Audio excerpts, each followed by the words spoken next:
afternoon, good evening, welcome back sa ating channel na It's a Trap. So update ko lang kayo dito sa alaga nating mga stingless bee. Para dun sa mga gustong mag-start ng pag-aalaga, ito po yung aking experience, no, sa pag-aalaga ng stingless bee nang walang formal training. Hindi sa ayaw ko mag-training, kundi wala lang talagang schedule na pasok po doon sa schedule ko. At kung meron man, lalayo, Bicol, ako po'y Cavite pa. So anyway, ang ginagawa ko po ay nagre-research ako sa YouTube Academy.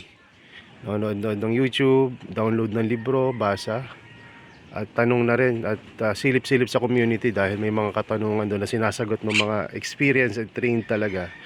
At maraming mga natututunan po tayo. So ito po yung feral colony na sabi ko mamamatay na dahil wala nang mga bees na lalabas nung nakaraan. Pero ngayon napansin ko unti-unti silang lumalakas, no? Ayan po yung, at meron na rin silang improve doon sa kanilang feral hive na structure. At marami na rin mga bees na nalabas ngayon. Hindi tulad dati na talaga sasabihin mo goodbye Philippines sa itong colony nila, kasi halos isa yun lang yung nalabas. Tapos may nakita pa akong langgam, ipis, at kung ano-anong mga hindi magandang senyales.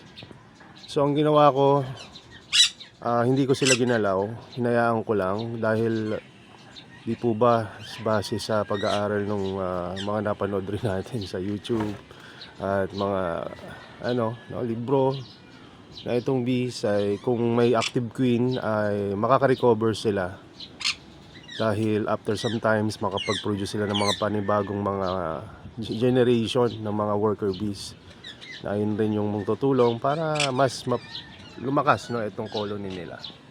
At wala pang siguro isang buwan na pala mahigit. Ayan, ngayon ay lumarami na, no, yung mga bees na yan, no? Parang konti pa rin, pero kung i-compare ko po sila dati, ang halos nakikita ko lang sa labas wala pang 10. So ngayon marami-rami na sila. At isang sign na medyo nakaka-recover na ay yung bagong structure na kanilang binilt sa labas or entrance, no, ng kanilang hive. Ito naman yung mga ibang colony, masasabi kong mas malakas kaysa dyan. Hindi ko masasabi na strong colony ito kasi nakita ko at natutunan ko rin na hindi ibig sabihin na maraming bees sa labas strong colony na. Dahil pagka marami palang bees sa labas, ayun yung karaniwang mga bees na mga matatanda na or mahihina na. So anyway, meron tayo dito na 10 pito na mga Tetragonula biroy na mga ito nandiyan sa mga ganyan, no? Yung wild na mga hive nila. Tapos meron tayong tatlo na nasa Baotek. Hanggang ngayon hindi ko pa rin alam ibig sabihin ng Baotek. Baotechnic ba o technology? Pero ganun pa man, basta nasa bao yung mga bees nila. Tapos yung isang medyo sa tingin ko ay strong colony or sakto lang pala, no? Hindi naman siya ganun kay strong tulad ng iba dahil yung ibang strong colony talagang pansin ko ang bigat ng kanilang hive. Pero etong nilipat ko dito medyo magaan lang. Pero ang dami ring bees, no? Kaya I think successful na yung paglilipat natin kasi ayan, no, may structure na rin na bago yung nilagyan natin ng bao. So dati pinasa rin yan, yung tulad ng pinakita ko kanina, nakalagay lang sila sa sako na nandun yung kanilang original hive sa wild. At nilipat natin. Marami akong mga maling nagawa dahil first time ko nga maglipat at wala akong formal training. Pero ganun pa man, nung ko natutunan na hindi rin pala ganun kahirap maglipat nito sa mula sa feral papunta sa bago nilang tirahan. Ganun pa man, ngayon nga marami akong mali at nakita na dapat kong gawin susunod na ako'y maglilipat. Like for example, etong mga, ewan ko mali po yung ginawa ko na inilapit ko dito yung kanilang mga dating mga bahay. Kasi ang ginawa nila, idinuktong dito sa bao. So, imbis na sa bao lang sila titira, no, parang ginawa nilang extension yung dati nilang bahay. Kaya pala nakikita ko dun sa ibang mga naglilipat, sinasako na nila yung mga luma. Ako naman, ayoko agad isako kasi nga may mga bees pa doon na baka pwede pang bumalik doon sa colon nila, sayang rin, no. O baka naman ang ginawa ko masyadong malapit sa bao, no, kaya ayun, ikinabit na lang nila. So, tsaka yung napansin ko rin, mali rin yung structure ko ng bao kasi nakikita ko dun sa iba, no, ay medyo malaki yung space nung mga bao, samantalang yung akin, yung pinakamaraming mga, ang tawag doon, yung mga baby na bees, no, yung tawag sila doon, nakalimutan ko na naman. Yung mga doon nakalagay po yung mga baby na bee, no, tapos nilagay ko siya sa bao na king close ko, pero may butas po yun na maliit para makapasok yung mga worker. Ayan. So, yung iba hindi nila talagang kino-close. Kumbaga, medyo may uwang para nga may space rin ng maayos yung mga structure na nilipat nyo doon. Sabi ko, ganun na lang gagawin ko sa susunod. No? Pero ito, successful naman eh. Nailipat ko.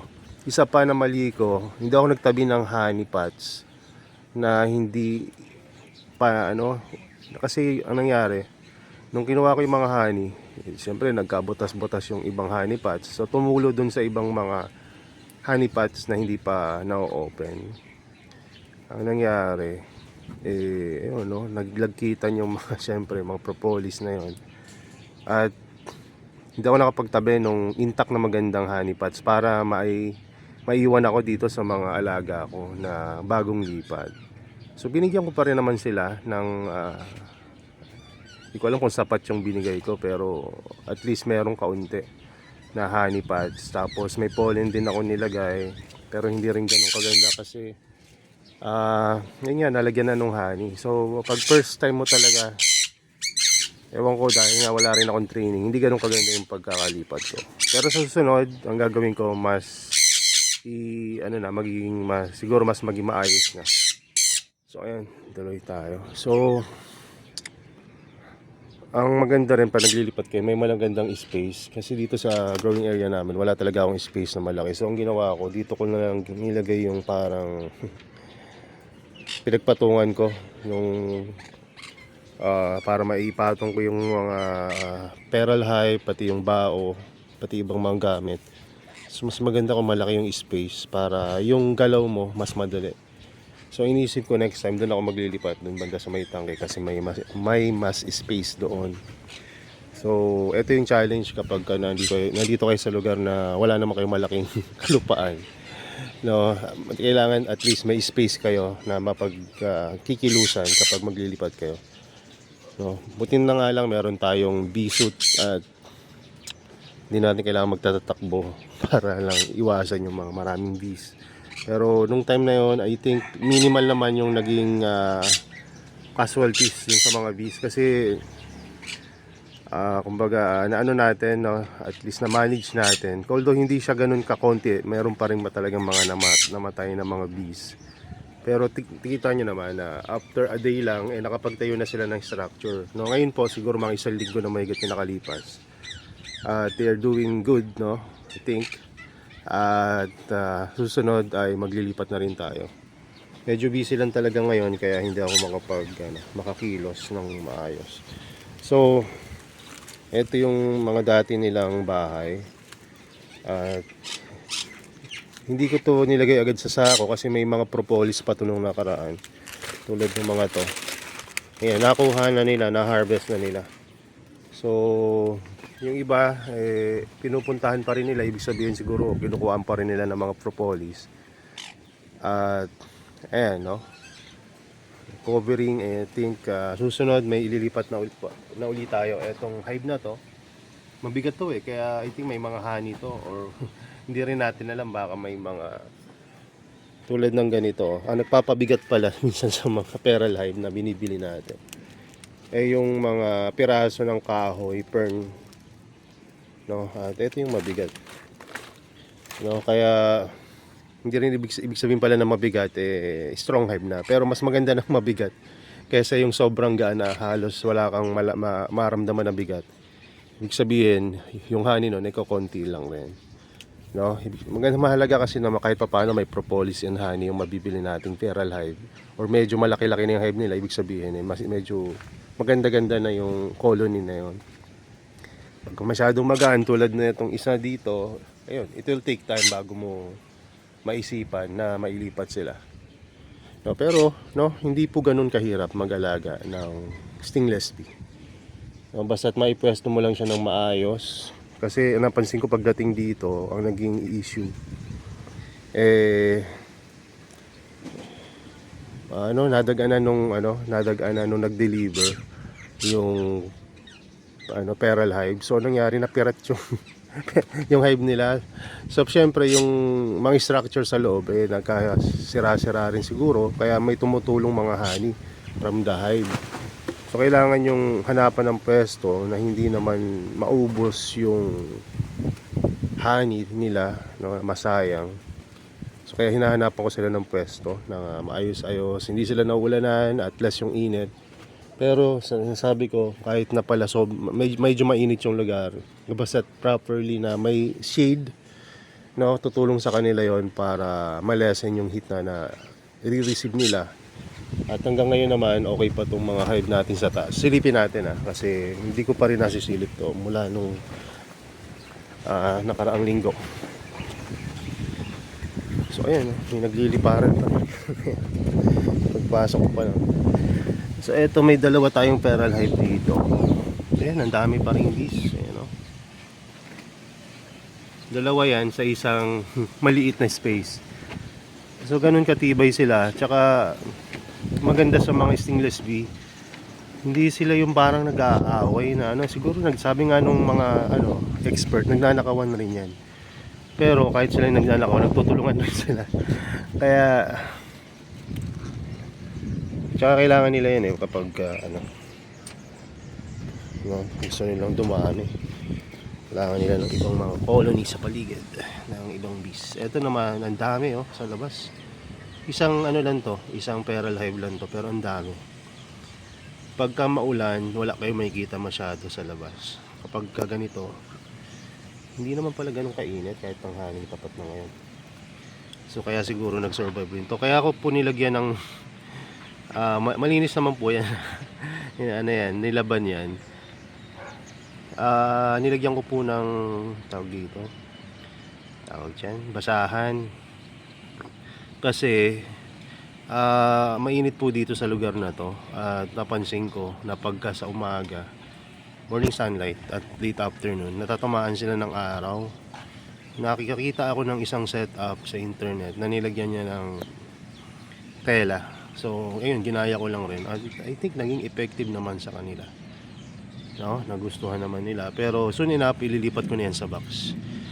I think mas okay sila sa box kaysa sa bao in terms ng maintenance. Kung sa bao kasi parang lagay ako ng lagay, tsaka hindi ko makita yung mga structure kung nasaan ba sila naglagay ng honey or pollen, at yung isa pang structure hindi ko maalala, yung nandun yung mga baby na bees, diba? Mental gap na to. So pag nasa box, kita mo kasi agad hindi naman po ako na paramihin agad yung bees. Ang sa akin lang matuto muna ako, at wala rin naman pa akong space na malaki. So habang ako ay naghahanda dun sa kung magkaroon man ng mas malaking space, at least marunong na ako mag-alaga at mag-transfer, mag-identify ng mga structure at behavior ng mga bees. At maganda rin na kahit wala pa kayong training, mag-acquire na kayo ng bees. Hindi dahil gusto nyo masayang lang yung pagod nyo, kundi dun pa lang natututo na kayo. Ang dami namang mga resources sa internet ngayon, pero kung merong accessible na training, mas maganda talaga may training kayo. Ako po kasi talagang gusto ko na talaga mag-training. Naghanap na ako dito sa UP Los Baños, Kabsu, at ang nakikita akong madalas magkaroon ng training bandang Bicol. Although taga Bicol kami, sa Cavite po kami nakatira ngayon. Kaya alam ko kung gaano kalayo yung Bicol kung doon ako mag-training. trabaho rin po ako dito ng nagkakabalaan. Kaya hindi ako makapag-training. Kung meron man dito sa malapit, hindi sakto talaga sa schedule. Laging may Saturday. Ang Saturday po hindi ko talaga yan inaalat for training or pag mga transaction. Rest day po kasi namin yan. But anyway, no? Kung kayo po ay mag-start, mas maganda kung may training kayo na talagang a-attendan kayo na actual. Kasi iba talaga yung actual eh. Pero kung may mabibili naman kayo na colony, no? I suggest bumili kayo ng Pearl Colony muna. No, make sure na yung binibilan nyo ay yung marunong talagang yung talagang nagbebenta, hindi lang yung nagre-resell. Kasi kailangan nyo magtanong-tanong rin eh. At syempre kailangan nyo yung mabibili yung Pearl Colony, may quality rin. No? So, bakit Pearl Colony yung aking sinasuggest? Unang-una, adapted na yun dun sa lugar. Pangalawa, mura talaga. Siguro, pag bumili kayo na nasa back 10 times or less yung halaga, samantalang ang Pearl Colony napakamura, parehas lang naman yun. Mas ang dali lang naman ilipat nun sa box. Pero kung kayo yung may budget na no, na gustong mag-alaga nito, bumili na kayo sa box para naman may kitain yung mga nag-aalaga ng bees. Or at least doon sa lagay nyo sa yung bumili kayo nung nasa bao, kasi mas madaling i-manage din kapag nasa ibahay na bukod doon sa kanilang Pearl Colony. Kasi pag nasa Pearl Hive pa sila pala, colony tuloy, Pearl Hive, medyo ang hindi naman imposible, pero mas mahirap mag-split, transfer mo pa kasi, tapos pag mag-harvest ka, ayun din, hassle din. Although ma-experience mo rin yan sa bao. Ayun, mas maganda nga kung makabili kayo sa box at medyo strong colony na para sure na sure, tsaka yung pag-deliver maayos.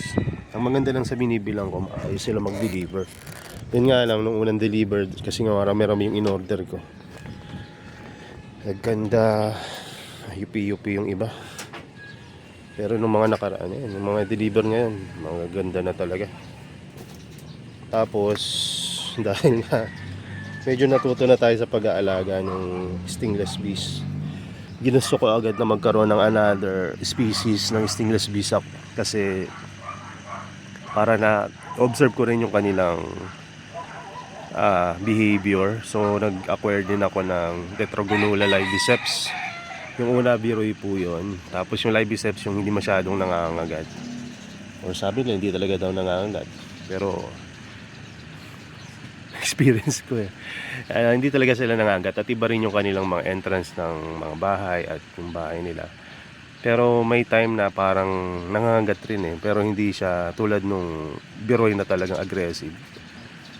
So, at isang beses pa lang nangyari na nakagat kami hindi naman ako nakagat, yung misis ko ng libiceps. Ayan. At nanghinala nga ako na hindi ito libiceps kasi nangangagat. Pero nung chinek ko hanggang ngayon, libiceps talaga siya, hindi siya biroy. Kasi ang biroy, yung bahay nila iba tapos yung behavior din nila iba. So anyway, tsaka na natin pag-usapan yung mga behavior na hindi naman tayo mga expert, diba? So ito lang yung aking kumbaga tip doon sa mga mag-aalaga at interested na mag-alaga, na mag-start na kayo kasi sayang yung panahon na natututo kayo. Magkano lang naman yung, kasi ang bili ko po dyan sa ang bili ko dyan sa yung tawag dyan, yung Pearl Hive na bawat isa 350. Ewan ko kung mahal yun or mura, pero para sa akin na yun kumbaga makatarungan ng presyo yun. Tapos plus shipping fee, delivery pa pala. Kasi sipin, may kukunin pa yun nung sino man kumukuha nun sa wild, at naman pala, legal naman palang kunin yan sa wild kasi may mga alam ako na bawal or regulated, so yung time, yung na yun pwede basta regulate nila yung maayos yung pagkuha. Tingin ko maayos naman yung pagkuha dahil yung pagbebenta nila nakita ko na pinopost naman nila sa social media at magaganda naman ang mga reviews. Ayun, 350, At kung ako sa inyo, kung makapag-advise ako sa inyo, ang bili nyo agad dalawa at least. Minimum dalawa. Kasi bakit dalawa? Kasi meron akong natutunan na ang mga stainless steel pala, pag yan nagpaparami, naghahanap sila ng ibang colony para paresan. Like yung, halimbawa, merong virgin queen, no? Or princess, no? Ay maghahanap siya sa ibang hive ng drone para i-mate, no? Tapos hindi sila magme-mate sa magkakapatid eh. So kaya ayun, kailangan ng more than one colony at least. Oh, kaya nga ang ginawa ko 10 agad. Bakit 10? Eh malayo kasi ako sa kinukuhaan ko. Kung kukuha ako ng padalawa-dalawa, lugi ako sa shipping fee. Plus, ako'y gustong matuto talaga, kaya gusto ko talaga may mabuhay man lang kahit dalawang colony. Ang kagandahan lang, nabuhay lahat. Kaya, kaya ano, sabi ko, ang ganda talaga dali lang, hindi naman sa madali, no? Kumbaga, kumpara sa ibang hobby, mas madaling mag-alaga ng stainless steel and less maintenance. At I think, ito yung hobby na para sa lahat talaga. Bakit para sa lahat? Eh, lahat naman tayo kumakain ng prutas, nakikinabang sa mga agricultural products, which is makatulong man lang tayo sa kalikasan. Hindi puro porte tayo lagi ng problema ng kalikasan natin. So ayun, no? Tsaka marami kayong ma-appreciate pag nag-alaga kayo ng bees sa paligid ninyo at sa tulong, benepisyo niya sa kalikasan at sa ating lahat. So ayun lang muna, at ako po ay magbibisi-bisihan muna dito sa aming growing area dahil matagal akong hindi nakapaakyat dito. Ako po ay nagkasakit, hindi naman malala pero yung tipong hindi talaga ako nakakaakyat. Tapos diretso sa trabaho, kaya wala akong mga video po ngayon na-upload kasi meron akong pinagkakaabalahan ngayon.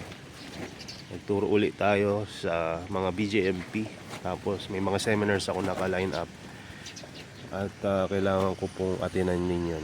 So yun lang muna, salamat sa panonood ninyo at susunod babawi ako pag nagkaroon ulit tayo ng time na gumawa ng mga video. Sa ngayon talaga medyo busy pa. So yun lang muna, God bless and bye bye.